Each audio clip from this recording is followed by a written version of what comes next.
Hoy vamos a hablar del tema del significado de la cruz. ¿Cuál es el significado de la cruz? ¿Qué significa la cruz de Cristo? ¿Qué significa cuando la Biblia habla que tenemos que llevar la cruz de Cristo? Eso es lo que vamos a hablar hoy, precisamente. Para lo cual los invito a que abran sus Biblias en Mateo 16, verso 24. Mateo 16, verso 24. Dice, entonces Jesús dijo a sus discípulos, si alguno quiere venir a mí, niéguese a sí mismo y tome su cruz y sígame.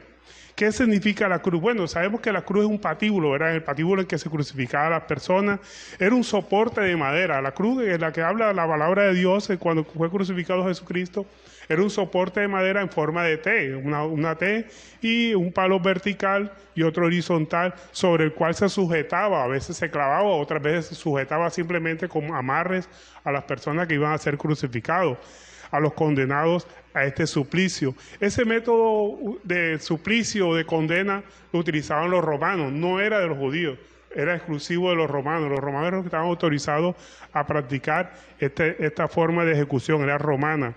Y se caracterizaba porque la muerte en la cruz era lenta, era un sacrificio, era horroroso. ¿Por qué? Porque la persona duraba horas y a veces hasta días antes que muriera. Porque moría era por producto de la asfixia, la persona dejaba de respirar, no podía respirar estando en esa cruz. De tal manera que era una muerte lenta, era horrenda, y era porque las víctimas seguían viviendo muchas horas y a veces hasta varios días.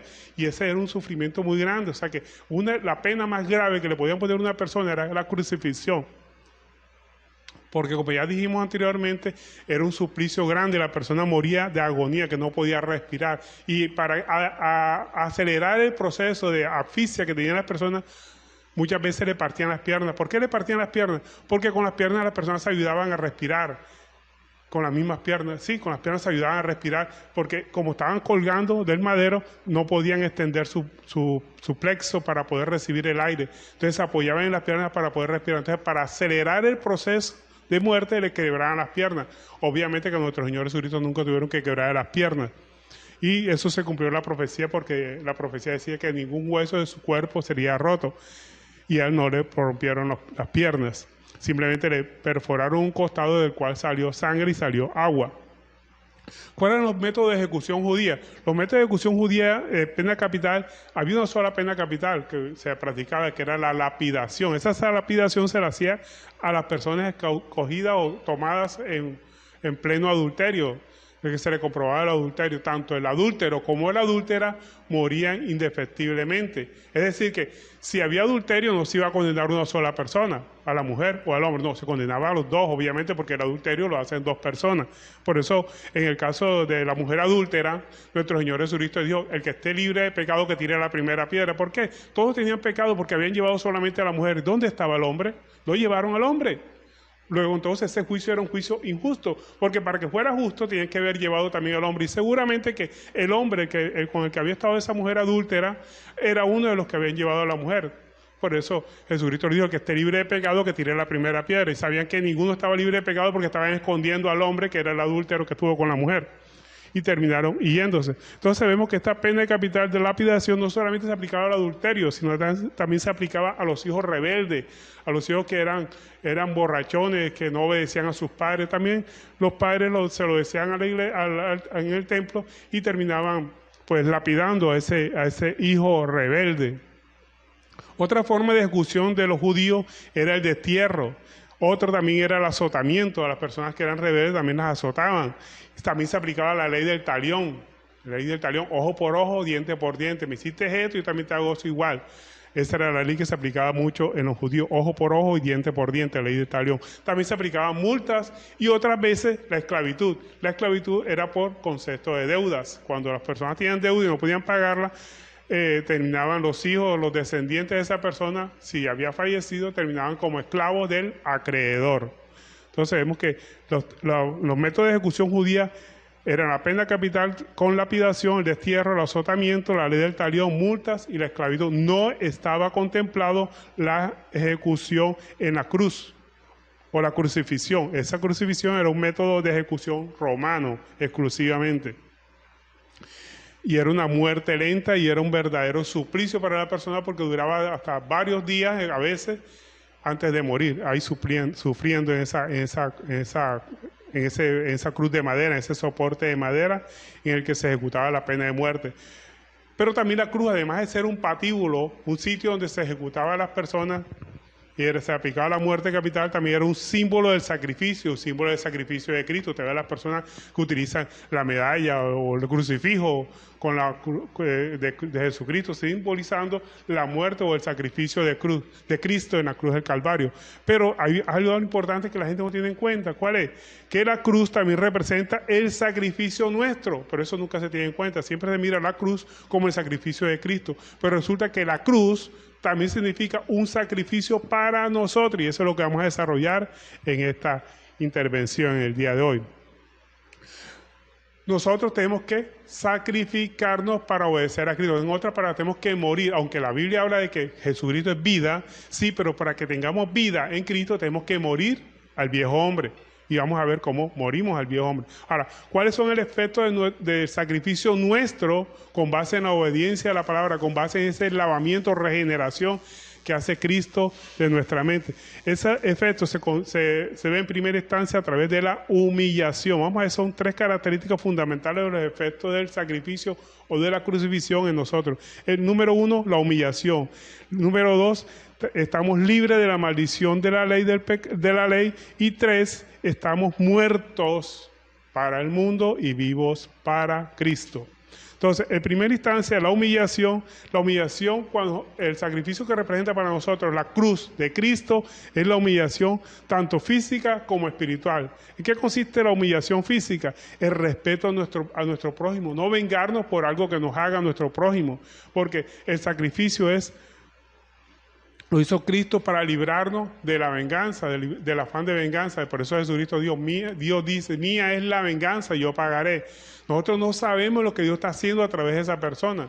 Nosotros no sabemos lo que está aconteciendo a través de las circunstancias. Muchas veces Dios permite que una persona nos ataque, nos agreda verbal o físicamente para ver cómo reaccionamos nosotros. Es una prueba que Dios nos pone. Entonces por eso tenemos que dar lugar a la ira de Dios. No nos venguemos nosotros mismos de nadie, sino que tenemos que recurrir al perdón. Eso es lo que Dios quiere, que nos perdonemos en todo momento unos con otros. No importa el daño o la ofensa que nos hayan causado, siempre tenemos que recurrir al perdón, así como Dios nos ha perdonado nuestras ofensas. Porque si nosotros no perdonamos a los que nos ofenden, ¿cómo nos va a perdonar Dios? Ahora, el perdón de Dios no está sujeto al perdón nuestro hacia las demás personas. No, es una condición sine qua non. Es decir, que si Dios me perdonó a mí, es porque ya yo he perdonado a las demás personas. Pero si usted no ha perdonado, quiere decir que el perdón de Dios no está sobre usted. Entonces tenemos que recurrir siempre al perdón. No importa lo que nos hayan hecho, siempre tenemos que recurrir al perdón. Filipenses 2:13 nos lo confirma. Dice, no hagáis nada por contienda o por vanagloria. Por contienda, o sea, por venganza o por creerme superior a otra persona. Sigue diciendo Filipenses capítulo 2, verso 3. Antes bien, con humildad. ¿Qué significa la humildad? Aquí nos define la humildad. Estimando cada uno a los demás como superiores a él mismo. Cuando usted trata a los demás como si fueran superiores a usted, eso es un grado de humildad. Usted está demostrando su humildad. Que nosotros nos tratemos como si fuera la otra persona superior a nosotros, mostrarnos como si fuéramos inferiores, pero sabemos que nosotros no somos inferiores a nadie, todos somos iguales ante los ojos de Dios. Pero en la medida que usted trate como si esa persona con la que usted está hablando es superior a usted, ¿cómo cree que lo va a tratar usted esa persona? Igualmente, ¿verdad? También con mucho respeto. Entonces, eso es lo importante que nosotros tenemos que tener en la humillación. La forma de manifestar la humillación es en el respeto hacia los demás, no vengándonos y perdonando todas sus ofensas, todas las ofensas que esa persona nos haya hecho, porque no sabemos lo que Dios está tratando a través de ese comportamiento de esa persona. Vea, Dios utiliza cualquier instrumento para probarnos a nosotros, y puede utilizar a alguien, inclusive de nuestra familia, de nuestros amigos, de nuestros vecinos, para probarnos cómo reaccionamos nosotros. Entonces Dios probando, entonces por eso tenemos que nosotros que perdonar a todas las personas que nos ofenden, porque es Dios, puede ser Dios o es Dios trabajando a través de esa persona para ver cómo reaccionamos nosotros. Y en la humillación espiritual, vimos que la humillación física es con respeto a nuestro prójimo, pero hay otra humillación que es la humillación espiritual, que es con respeto a nosotros mismos, que es morir a nuestras pasiones, a nuestros deseos, morir a esa concupiscencia que todos y cada uno de nosotros tenemos, que nacimos con esa concupiscencia, inclinación al pecado, inclinación a hacer las cosas malas, andar en tinieblas, y tinieblas es contrario a la luz, y la luz es la palabra de Dios. Desde que nosotros nacemos, empezamos a hacer las cosas contrarias a la palabra de Dios. Cuando conocemos la palabra de Dios, empezamos a salir de las tinieblas, a entrar en la luz de Cristo, o sea, la verdad de Dios, que es diferente a la verdad nuestra. Filipenses 2:5 nos dice: haya pues en vosotros este sentir que hubo también en Cristo Jesús, el cual siendo en forma de Dios, no estimó ser igual a Dios. Imagínense esa forma de humillación espiritual que hizo nuestro Señor Jesucristo. Siendo en forma de Dios, no estimó el ser igual a Dios como cosa que aferrarse, sino que se despojó a sí mismo, tomando forma de siervo, hecho semejante a los hombres. Y estando en la condición de hombre, se humilló a sí mismo, haciéndose obediente hasta la muerte y muerte de cruz. Gloria a Dios. Entonces vemos cómo el efecto del sacrificio nuestro por haber recibido la palabra de Dios que nos renovó, que nos hizo nueva criatura, se manifiesta en la humillación tanto física como espiritual, pero también estamos libres de la maldición del pecado. Cristo se hizo maldito en la cruz, en la crucifixión, porque la palabra de Dios nos decía o nos dice que es maldito todo aquel que es crucificado en un madero. Eso está en Deuteronomio 21:23. Por eso Él se hizo maldito. Dice: no dejaréis su cuerpo que pase la noche sobre el madero, sin falta lo enterrarás el mismo día. Porque maldito por Dios es el colgado, y no contaminarás tu tierra que Jehová tu Dios te dio por heredad. Entonces nuestro Señor Jesucristo se hizo maldito en la cruz del Calvario para que nosotros, con Él, a través de esa maldición que Él recibió, fuéramos libres de la maldición de la crucifixión, de estar crucificados juntamente con Cristo, porque con Cristo debemos estar juntamente crucificados, pero sin la maldición de la ley. ¿Por qué? Porque Cristo cumplió toda la ley. Cristo cumplió toda la ley. Todos los principios básicos que establece la ley, Cristo los cumplió. Pero hay una parte que nuestro Señor Jesucristo no cumplió. ¿Sí sabía eso? Que fue el diezmo. Él ni recibió diezmo, ni dio diezmo. Pero ahora, ¿por qué Jesucristo no recibió diezmo? Si Él era una autoridad, o sigue siendo una autoridad, ¿verdad? ¿Por qué no recibió diezmo? Precisamente porque Él no era de la tribu de Levi. Los de la tribu de Levi eran los que recibían los diezmos. Él pertenecía a la tribu de Judá. Por tal razón, Él no recibió diezmo. Ni tampoco los dio. ¿Por qué no dio diezmo Él? Porque los diezmos los daban los terratenientes, los dueños de tierra que tenían ganado, que cultivaban la tierra. Esos eran los que estaban obligados a dar diezmo. Jesucristo, como no era terrateniente, sino que era pobre y artesano también, porque practicó la carpintería, Él no estaba obligado a dar diezmo, por eso no practicó el diezmo. Entonces vemos que nuestro Señor Jesucristo cumplió toda la ley a la que Él estaba obligado. Él la cumplió toda. Nosotros pues no somos malditos, a pesar que estamos crucificados juntamente con Cristo, ya no somos, la maldición no está sobre nosotros. En Gálatas 3:13 nos dice: Cristo nos redimió de la maldición de la ley, hecho por nosotros maldición, porque está escrito: maldito todo el que es colgado en un madero. Entonces Cristo nos libertó de la maldición porque Él se hizo maldito cuando fue crucificado en la cruz del Calvario. Y también con la crucifixión, junto con Cristo, estamos muertos para el mundo, pero vivos para Dios. ¿Qué significa estar muertos para el mundo? Estar muertos para esa parte de la sociedad inconversa, porque cuando nosotros hablamos del mundo, se está refiriendo a esa parte de la población humana que es inconversa o que no sigue a Cristo conforme a las Escrituras, porque hay muchos que creen en Dios, ¿sí?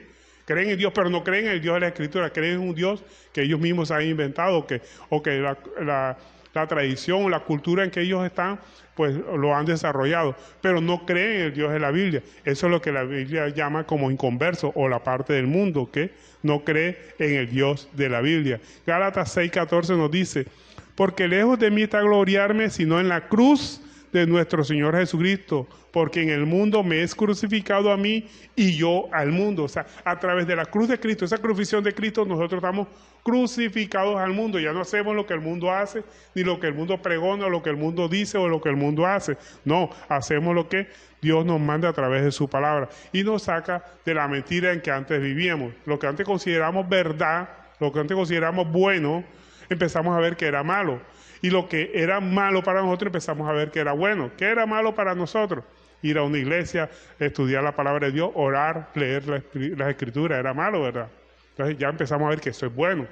¿Qué era bueno anteriormente cuando estábamos en el mundo? Ir a una fiesta, embriagarnos, adulterar, fornicar y hacer muchas cosas más, incluyendo llegando hasta el asesinato. Entonces cuando empezamos a ver con la palabra de Dios que eso es malo, lo que era malo, lo que era bueno para nosotros empieza a ser malo porque lo empezamos a enfocar a través de la palabra de Dios. La palabra de Dios por eso es lámpara a nuestros pies, porque alumbra nuestro caminar, nos muestra el verdadero sendero que nos lleva ¿a quién?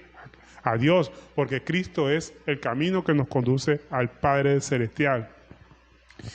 Entonces, cuando nosotros estar crucificado significa estar muertos para el mundo o a la parte de la sociedad humana que es incrédula al Dios de la Biblia. Vuelvo y repito, porque hay muchos dioses, pero el único Dios verdadero es Jehová de los ejércitos. Y para conocer a Jehová solamente lo conocemos a través de la Escritura. No hay otra forma de conocer a Dios. Hay muchas personas que creen conocer a Dios, pero a través de sus tradiciones, a través de sus propias creencias. Ese es un Dios inventado, una falacia que tienen. O está en su propio Dios, que es el Dios de este siglo, el Dios de este mundo. Satanás, en la misma palabra de Dios, lo dice, que el Dios de este mundo según el entendimiento para que no crean en la verdad que está aquí en la palabra de Dios. Por eso Jesucristo dijo, yo soy la verdad. La única persona en todo el mundo que ha dicho que es la verdad, que tiene la verdad, no solamente que tiene la verdad, sino que es la verdad, pues Jesucristo. Por eso Jesucristo dijo, yo soy el camino, la verdad y la vida. Nadie viene al Padre si no es por mí. Fíjense ustedes cómo dice la palabra, nadie viene al Padre sino por mí. Jesucristo se identifica también como el mismo Padre. Él es uno solo. El Padre y yo somos uno, también dijo Jesucristo. Pero también estamos muertos no solamente al mundo, sino a la carne, a la sensualidad, a la lascivia, a las pasiones, a los deseos. ¿Con qué dominamos la pasión, los deseos, la lascivia, la concupiscencia? Con el dominio propio. Ese amor y dominio propio nos lo da el Espíritu Santo cuando empieza a vivir en nosotros. Así nos dice 2 Corintios 5:16, dice, de manera que nosotros de aquí en adelante a nadie conocemos según la carne. Si aún a Cristo conocimos según la carne, ya no lo conocemos así. ¿Cómo conocíamos nosotros a Jesucristo según la carne? Simplemente un crucifijo, un tipo ahí crucificado y más digno de lástima a él que nosotros, ¿sí? O un tipo allá viendo unas ovejas, un mono bien bonito viendo las ovejas. No, ya no lo conocemos así. Sabemos que Cristo vive en nuestros corazones. Cristo es Espíritu y vive en nuestros corazones y Él es todo nuestro amor. Entonces dice, si aún conocimos a Cristo según la carne, ya no lo conocemos así. De modo que si alguno está en Cristo, nueva criatura es. Las cosas viejas pasaron, lo que hacíamos anteriormente, borrachera, licor, adulterio, fornicación, pasaron. Y aquí todas son hechas nuevas. Venimos a vivir en la luz de Cristo, conforme a su palabra. Y eso es lo que el Señor quiere, que nosotros vivamos conforme a su palabra. Cuando nosotros empezamos a vivir conforme a su palabra, empezamos a ver lo que es realmente el gozo, empezamos a ser felices realmente, porque vemos la manifestación de ese poder en nuestra vida que nos lleva a vivir una vida de abundancia espiritual, aunque estemos viviendo de pronto en necesidades físicas.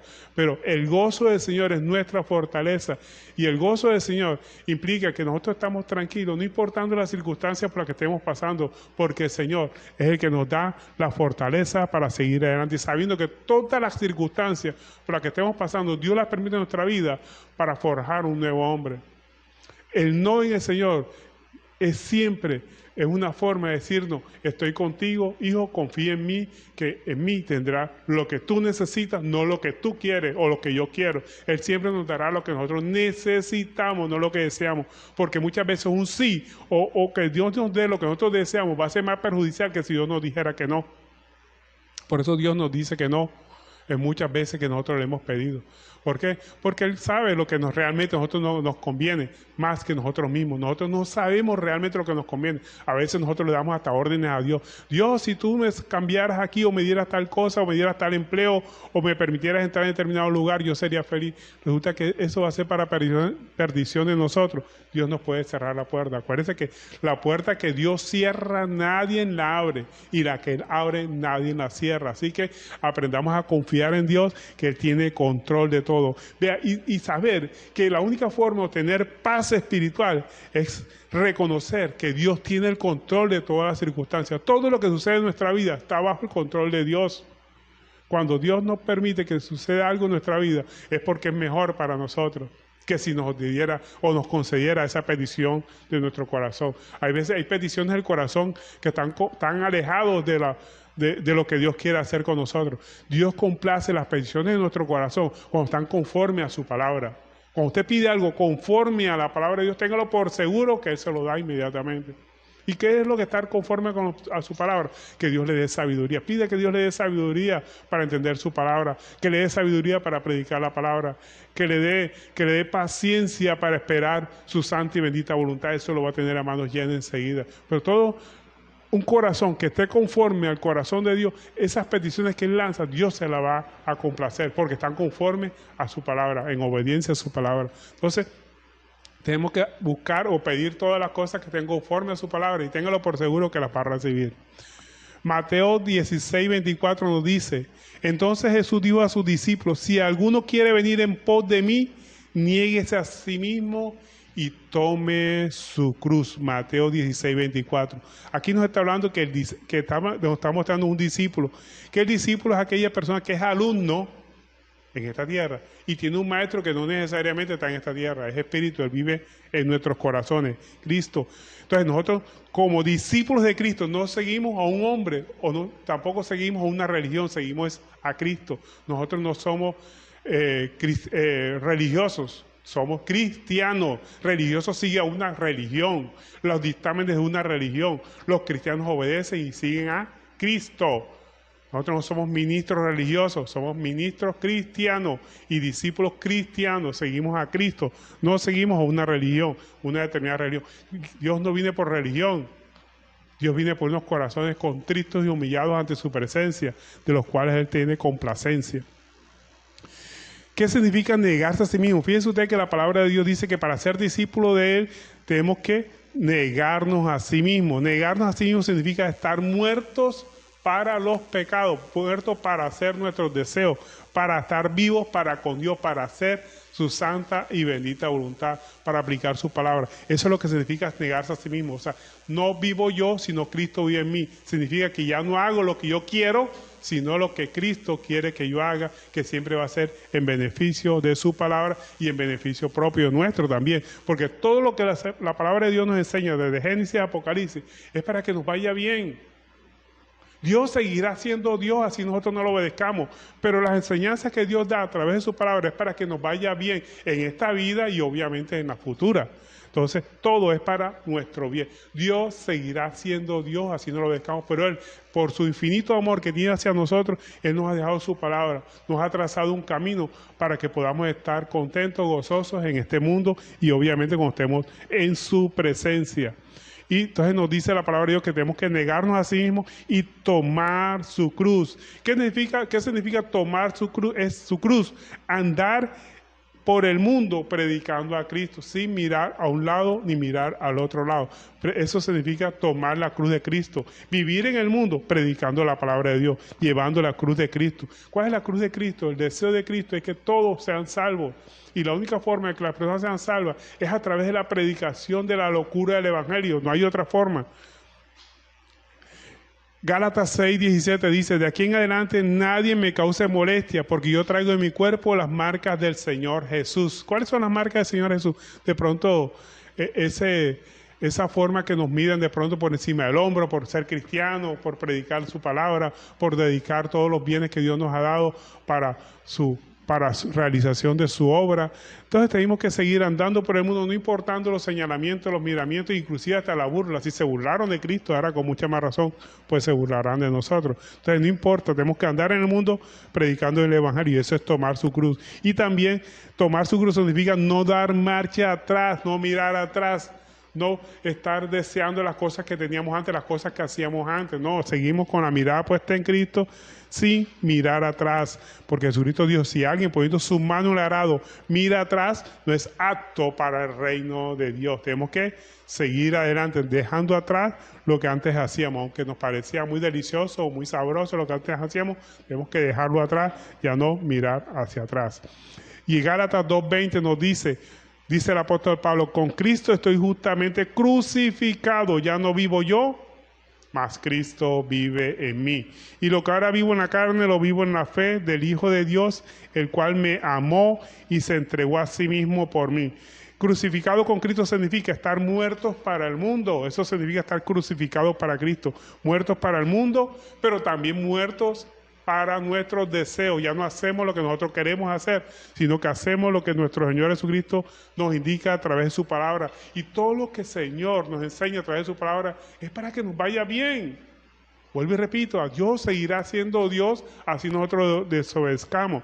Pero a nosotros nos conviene más obedecer, nos irá mejor en esta vida y en la vida futura. Entonces, crucificados para Cristo significa estar muertos para el mundo y muertos a la vida anterior que teníamos y resucitados para obedecerlo a él, resucitados para la vida nueva que tenemos en Cristo Jesús. Por eso Romanos 7:6 nos dice, pero ahora estáis libres de la ley por haber muertos para aquella en que estabais sujetos, de modo que sirvamos bajo el régimen nuevo del Espíritu y no bajo el régimen viejo de la letra. Entonces, ya estamos muertos al pecado, muertos a la vida anterior y resucitados a la vida nueva en Cristo Jesús.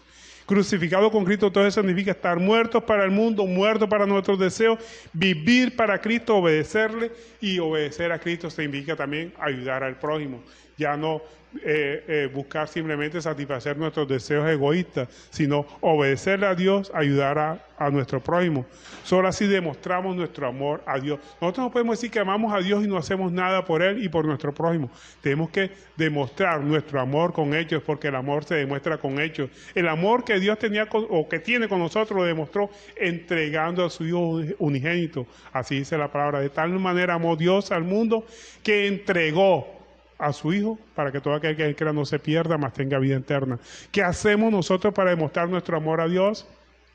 Hay dos formas: obedecerle y ayudar al prójimo. Ayudar al prójimo como si fuéramos nosotros mismos en estado de necesidad que está en nuestro prójimo. Pero ¿qué pasa si nosotros tenemos bienes de este mundo, tenemos dinero o bienes en forma de ayudar a alguien y lo vemos en estado de necesidad y no lo ayudamos? ¿Estará el amor de Dios en esa persona? Creo que no. No está el amor de Dios. Porque la única forma de demostrar el amor es con hechos, no con palabras. Es decir, Dios te bendiga, que Dios te satisfaga los bienes que necesitas, pero si puedes ayudarlo, tienes cómo ayudarlo. ¿Por qué no lo ayudas? Que tiene bienes en este mundo, ayuda a su prójimo en estado de necesidad. Es una forma de demostrar el amor a Dios. Del resto sería un amor hipócrita. El amor verdadero se demuestra con hechos. Entonces, lo que Dios quiere es eso, que nosotros demostremos nuestro amor, tomar la cruz. ¿Qué es tomar la cruz? ¿Cómo se materializa tomar la cruz de Cristo? Llevar las buenas nuevas de salvación, predicar su palabra. Eso significa llevar la cruz de Cristo, soportando el oprobio, soportando la burla, soportando el que dirán, soportando que se van a burlar de nosotros. ¿Qué se preocupa? Usted dice, van a burlar de usted. Se burlaron de Cristo, ahora que no se burlen de nosotros. Entonces, tomar la cruz es llevar las buenas nuevas de salvación, no importando lo que la gente diga. Eso es tomar la cruz de Cristo. Y vamos a ver resultados, porque nosotros predicamos la cruz de Cristo, predicamos la salvación, las buenas nuevas de salvación, la nueva vida en Cristo Jesús. ¿Cuáles son los resultados que empezamos a ver en la gente enseguida? A veces no lo vemos inmediatamente, porque es que cuando se predica la palabra de Dios, el efecto de ella se cumplirá cuando Dios lo desea. Entonces, no se preocupe si usted no ve estos resultados cuando usted predica. Vamos a ver que se remedia la vida desquiciada de esa persona. De pronto lo verá usted o lo verá otro, pero de que se resuelven los problemas de la vida desquiciada que tiene esa persona, se resuelve, y todo con base en ¿qué? En la predicación de la palabra, porque la palabra de Dios no vuelve vacía, siempre cumplirá el cometido por el que es lanzada. Cuando usted lanza la palabra de Dios, ella tarde que temprano cumplirá su prometido.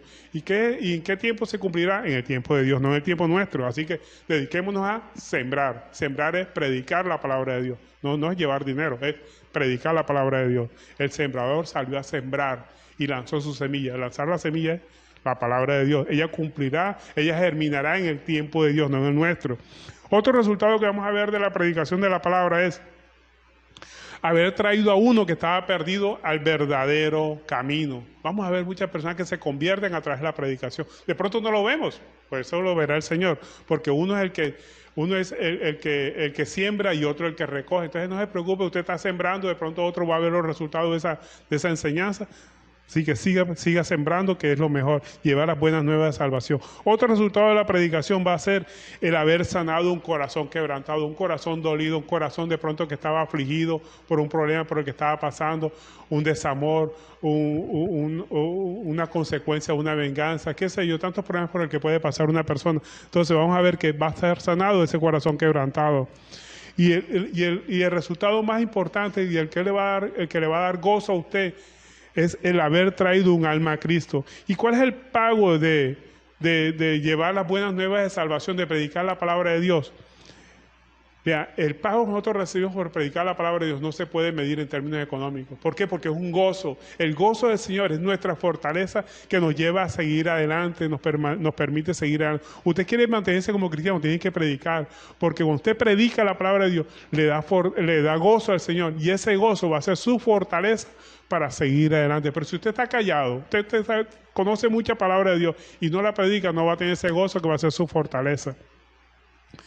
Entonces, tenemos que tener paz, pero la única paz espiritual que nosotros podemos tener es entendiendo que Dios tiene el control de todas las circunstancias, reconocer a Dios en todas las circunstancias de nuestra vida, y esa es la verdadera fe que el hombre puede tener, ver la mano de Dios en todas las circunstancias, no importa si esas circunstancias son buenas, son malas, son regulares, pérdida de trabajo, pérdida de un familiar, pérdida de la salud, qué sé yo, tantos problemas que pueden pasar a una persona, o momentos de felicidad. Mira, las penurias por las que estamos pasando es para que no nos marchitemos, no nos motivemos de seguir de Cristo. Y si nos va demasiado bien, no nos agrandemos mucho y se nos agrande el pecho de decir que porque soy cristiano y nos venga el orgullo y nos podemos terminar apartando de Dios. Tenemos que mantenernos en una sola posición, ecuánime, no importando si estamos pasando por circunstancias adversas o circunstancias demasiado buenas. Tenemos que ser la misma persona, siempre confiando que Dios tiene el control de todas las circunstancias